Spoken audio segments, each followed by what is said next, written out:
truks apie 20 minučių. Jeigu turite klausimų, drąsiai galite rašyti mums į chatą ir į klausimus pačioje pabaigoje atsakysime. Taip. Ir šiandienos tema yra mūsų apie atlyginimų skaidrumo direktyvą. Ar tai yra grėsmė ar galimybė jūsų verslui. Aš esu Diana Soprano Blažaitienė, personalo atrankų įmonės Soprano Personnel International, taip pat įmonės Nord Baltic Solutions įkūrėja. Mes teikiame personalo atrankos, galvų medžioklės paslaugas Lietuvos ir Baltijos šalyse bei Skandinavijoje. Tai šiandieną pasidalinsiu tuo, apie ką kalbama Baltijos šalyse ypatingai ir kas po truputėlį darosi ir kitose ES šalyse. Apie tai diskutavome ir tarptautinėme IPTER bendradarbiavimo komandos susitikime visai nesenai, kaip kiekviena šalis prisitaiko prie šio įgyvendinimo. Na, o šiandienos mūsų planas yra kokie yra įstatymai, kas galioja, kokia yra praktika šiuo metu, kokios yra naujovės, kam šis įstatymas ir pakeitimai direktyva bus aktuali ir kaip tai veikia personalo atranką, kaip tai pakeis.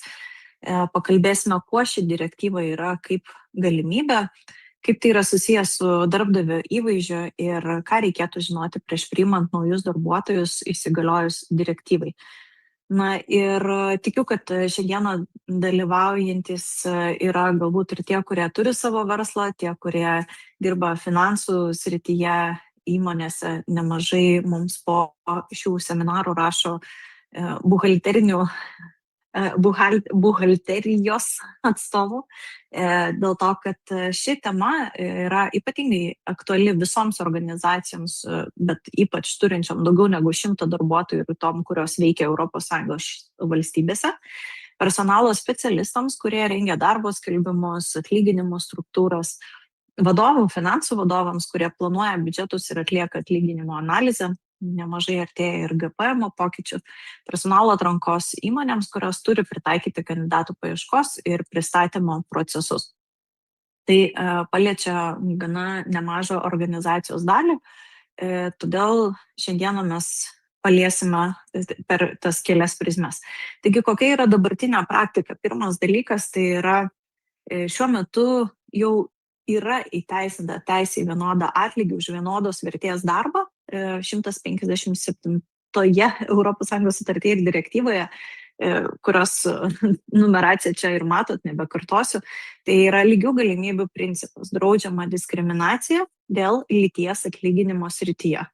Vis dėlto, kad ir mes žinome, kad tai yra, visų darbuotojų darbo užmokestis turi būti mokamas nepriklausomai nuo lyties, bet praktikoje matome, kad moterų darbo užmokesčio lūkesčiai yra mažesni atrankose, o sodros duomenimis vyrų ir moterų darbo užmokesčio atotrūkis siekia apie 13%.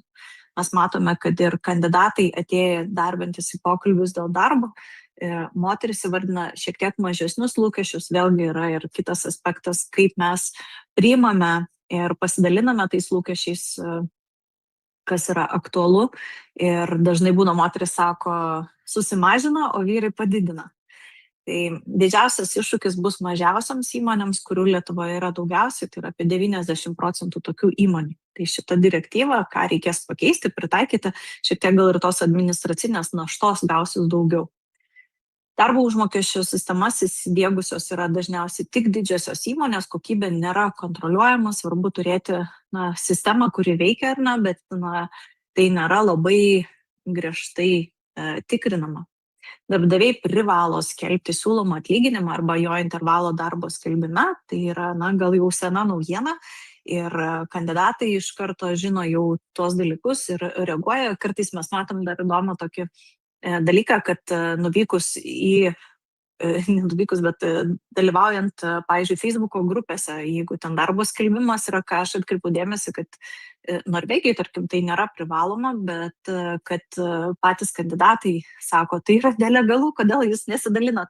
Tai tampa vis daugiau praktikuojama ir tiek iš kandidatų, tiek iš įmonių pusės, kaip geroji praktika, atvirumas skelbiant informaciją. Ir draudžiama diskriminuoti skelbiant pareigybių pavadinimus, tai turi būti tiek moteriška, tiek vyriška lytis pavadinime. Darbdaviai darbo sutartyse nurodo kartais, kad darbo užmokesčio informacija yra konfidenciali ir ta praktika dažnai būna, kad tarsi apsaugoti informaciją, bet tuo pačiu tai sukuria tokį precedentą, kad dirbdami toj pačioj darbo pozicijai žmonės gali gauti skirtingą darbo užmokestį, kas išaiškėjus sukuria tokių nemalonių situacijų tiek darbdaviui, tiek pačiam žmogui, kuris dirba, ir tai tikrai nėra malonu ir net nerekomenduojama, aišku, nes žmonės mėgsta pasidalinti informaciją. Įmonės, ypač turinčios daugiau negu 50 darbuotojų, turi parengti darbo užmokesčio struktūras, atsižvelgiant į atsakomybės, įgūdžių, pastangų ir darbo sąlygų kriterijus ir numatyti procedūras dėl atlyginimų didinimo.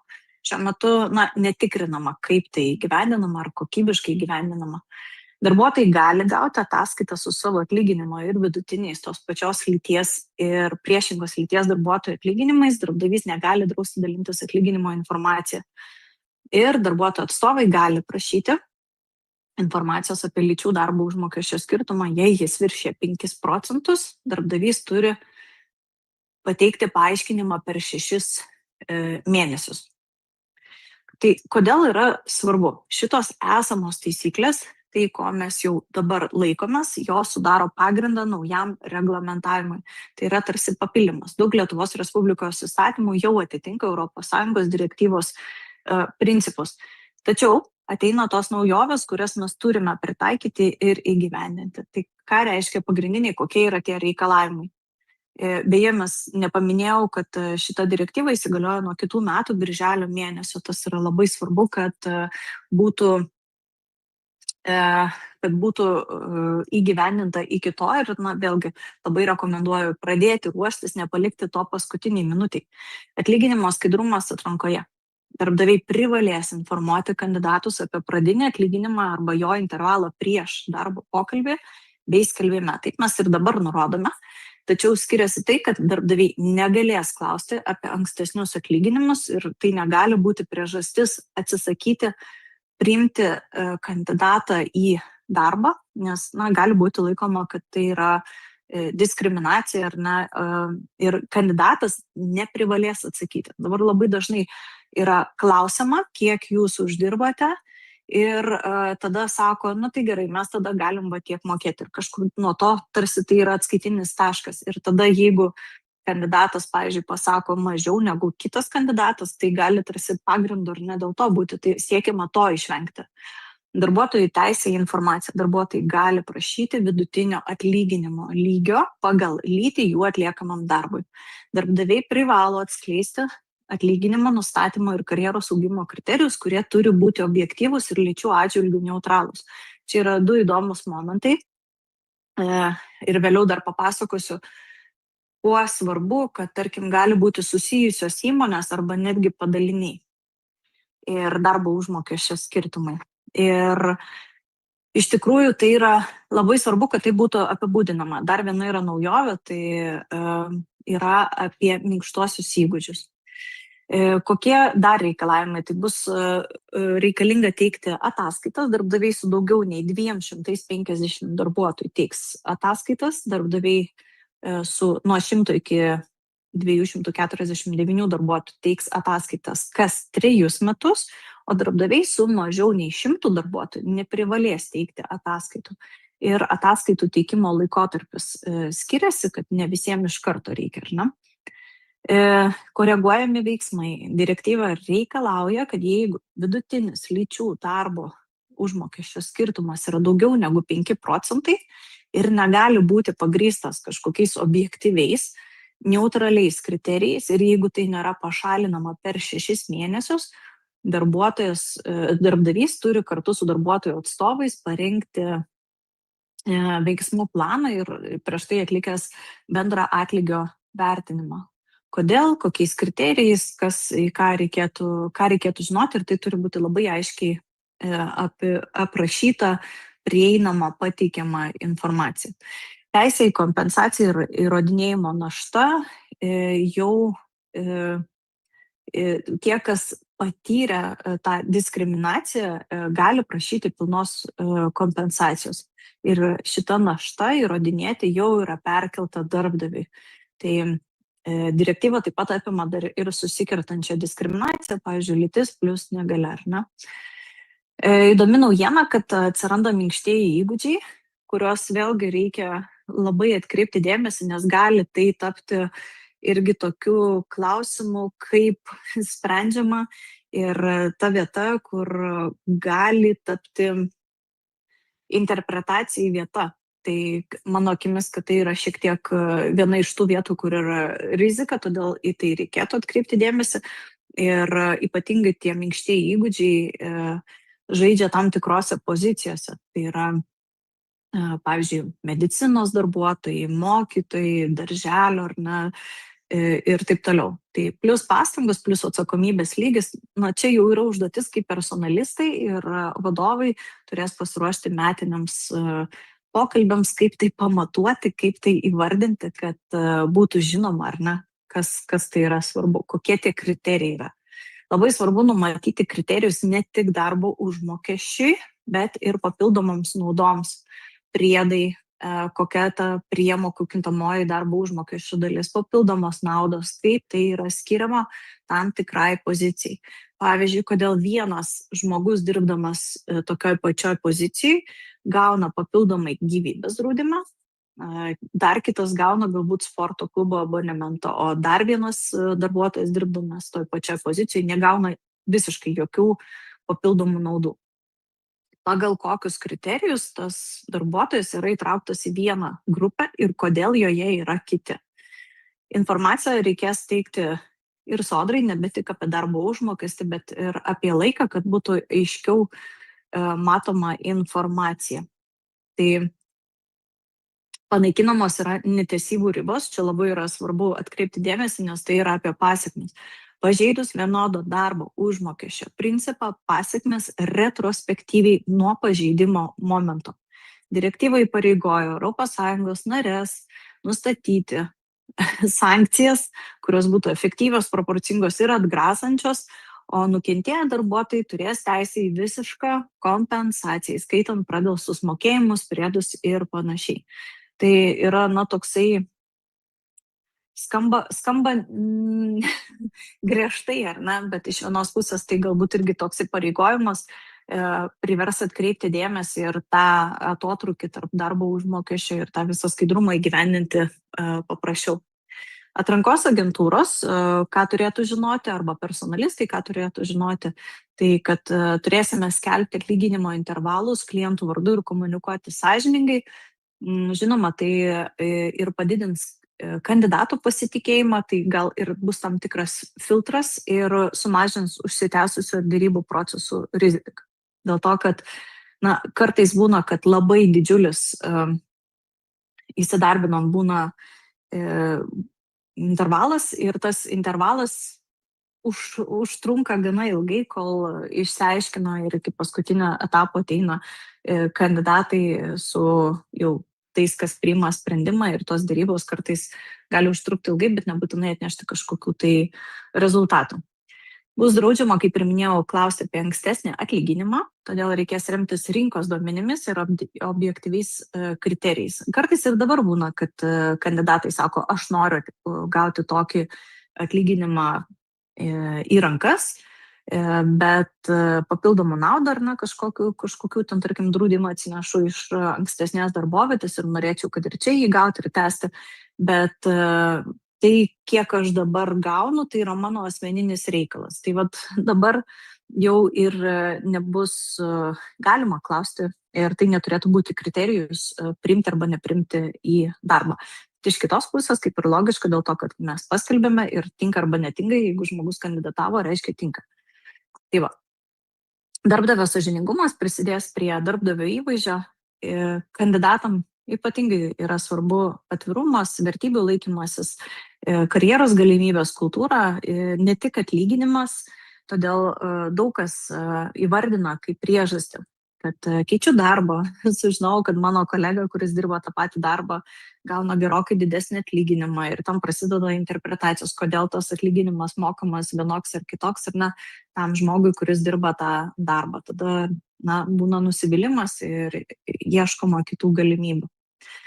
Kaip ir minėjau, kad ši nauja direktyva tai yra atveria ir galimybės, dėl to, kad skaidrumas jisai skatina, didina pasitikėjimą organizacija kaip darbdaviu, padeda lengviau pritraukti ir išlaikyti talentus. Tai yra ši teisingai sudėliota atlyginimo struktūra, kur yra aiškiai iškomunikuojama, kur yra lengvai priimama, kurią lengvai galima atrasti, susipažinti ir nėra jokių klaustukų, kodėl, kas, kaip ir ką, tai gerina darbdavio reputaciją ir mažina teisinių ginčių riziką.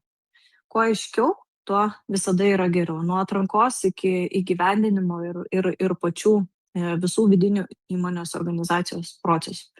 Taigi, kokius namų darbus turėtų pasidaryti įmonės, tai pagrindinis įsivertinti esamą situaciją, atlikti vidinį darbo užmokesčio vertinimą, pasitikrinti, ar tie kriterijai yra objektyvūs, atsakomybės, kvalifikacijos, patirties, darbo sąlygos ir lyčių atžvilgių, ar tai yra neutralūs. Atlikti analizę,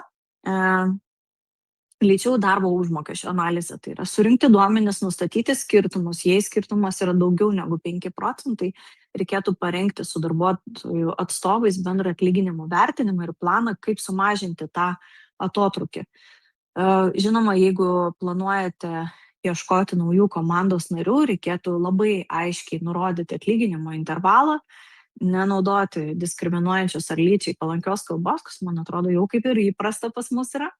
Tačiau taip pat pokalbiuose nebeužduoti klausimą apie ankstesnį atlyginimą. Ir žinoma, supažindint visą komandą su nauja direktyva, nes kartais atsitinka, kad mes žinom, kad ir dabar kažkokių klausimų gal klausti nederėtų pokalbiuose, bet vis tiek būna, kad kažkas ar nežinojo, sako, tai personalistai ten žino, kad negalima tokių dalykų klausti, o aš paklausiu, pavyzdžiui, ten apie šeimyninę padėtį ir panašiai. Tai tiesiog reikėtų edukuoti ir visus komandos narius, vadovus, kad visi būtų susipažinę ir visi laikytųsi tos politikos. Ir žinoma, galite pasikonsultuoti tiek dėl atlyginimų rinkos analizės, tiek dėl ataskaitų rengimo, tiek su išoriniais partneriais. Tikrai rekomenduoju, yra kas ir specializuojasi, ką ir mes, su kuo mes dirbam ir patys rekomenduojame į juos kreiptis. Svarbiausia akcentai. Naujoji direktyva įtvirtina atlyginimų skaidrumą ir reikalauja aiškiai nurodyti intervalus ir naudoti lyčių atžvilgių neutralius kriterijus. Tai reiškia, kad tiek vyrai, tiek moteris turi turėti vienodas sąlygas ir tai neturėtų būti kažkokia galimybę diskriminuoti.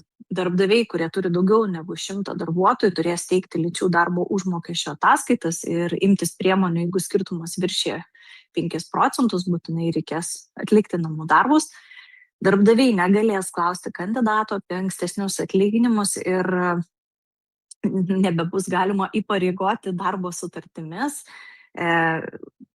uždrausti kalbėti apie darbo užmokestį. Tai reiškia, kad darbuotojai galės laisvai pasakoti, kiek jie uždirba, dalintis informaciją ir prašyti iš organizacijos pateikti informaciją, kriterijus, kaip yra paskirstamas darbo užmokestis, priedai, priemokos ir visos kitos papildomos naudos tiem, kas dirba toj pačioj pozicijoje. Gali būti vertinamas ir lyginamas darbo užmokestis susijusiuose įmonėse, padaliniuose ir miestuose. Kartais būna, kad sako, bet taigi aš dirbu tokį patį darbą, kaip ir dirba kažkoks žmogus kitame mieste. Ir mes žinome, kad kartais būna net ir dėl tam tikrų rinkos, miestų finansinių niuansų, kad gali tas darbo užmokesčio lūkestis skirtis, ypatingai, pavyzdžiui, jeigu mes imame Vilnių, Klaipėdą arba Šiaulius, paminėkim Kauną, kad darbo užmokestis šiek tiek skiriasi tam tikrose miestuose. Tačiau mes turime vis tiek apsibrėžti, kodėl žmogus dirbdamas toje pačioje pozicijoje, skirtingame mieste, gauna tą skirtingą darbo užmokestį. Galbūt tai nėra super didelis skirtumas, bet reikėtų į tai irgi atkreipti dėmesį. Padaliniai, miestai arba netgi gal susijusios įmonės. Svarbu nusimatyti ir tinkamai sugrupuoti darbuotojus bei apibrėžti darbo užmokesčio rėžius, priedus, indeksavimo taisyklės, papildomas naudos taisyklės kriterijų didinimui. Geroji praktika nediskriminuoti regionuose esančių motinystės, tėvystės atostogų metu, irgi peržiūrėti jų darbo užmokestį, irgi supažindinti, kaip tai yra indeksuojama.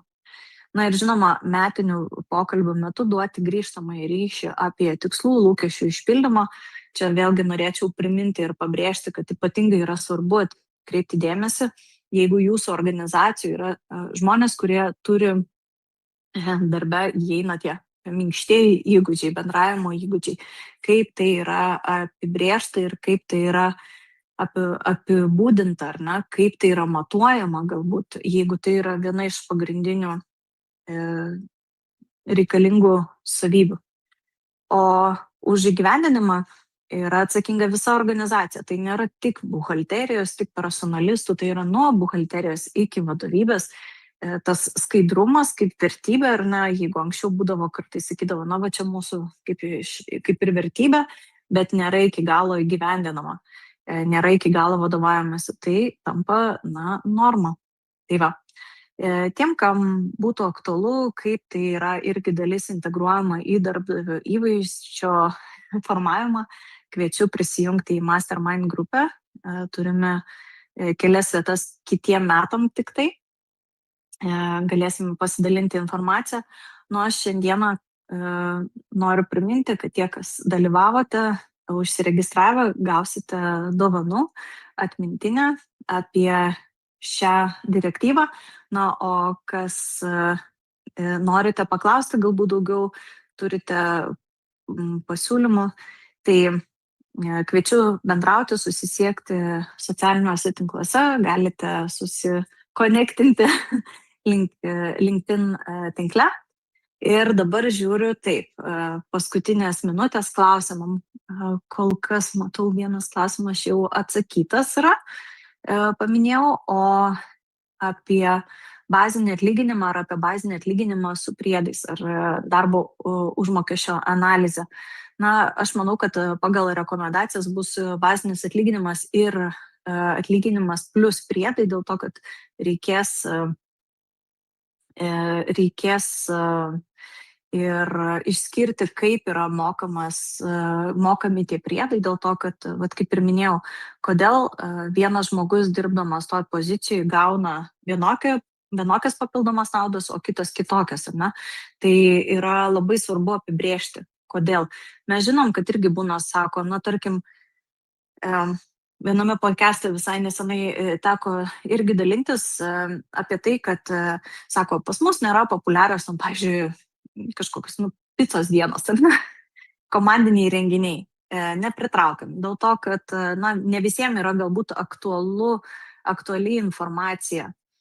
Ir reikia klausti, nes vėlgi kai kurios įmonės sako, na, tarkim, vyresniem darbuotojam nėra aktualu ten galbūt sportas, jie nori daugiau pasinaudoti medicininiam draudimu, medicininiam išlaidom, ar ne, arba dar kažkokios kitos naudos ir dėl ko tai skiriasi, tai mes vėlgi turėtume brėžti, galbūt įvardinti kokia yra vertė tos papildomos naudos, pagal kokius kriterijus galima ją gauti arba kokiais kriterijais vadovaujantis jinai yra mokama ir pagal tai mes tiesiog turime apibrėžti ir suvokti, kad tas skaidrumas turi būti labai aiškiai apibrėžtas, įvardintas ir pamatuojamas. Tai ir yra pagrindinis dalykas. Taip, ši skaidrumo direktyva mes ir du klausimai yra susijęs. Sodrai pranešti apie darbo valandas bus prievolė visoms įmonėms. Mes kol kas irgi laukiame konkretesnės informacijos dėl to, kad su sodros atstovais bendraujant, tai kad bus ir kad bus paskelbta. Tai kol kas žinom ir iš tų konsultacijų, kad kaip ir taip keisis šiek tiek sodros ataskaitose kažkokia papildoma eilutė.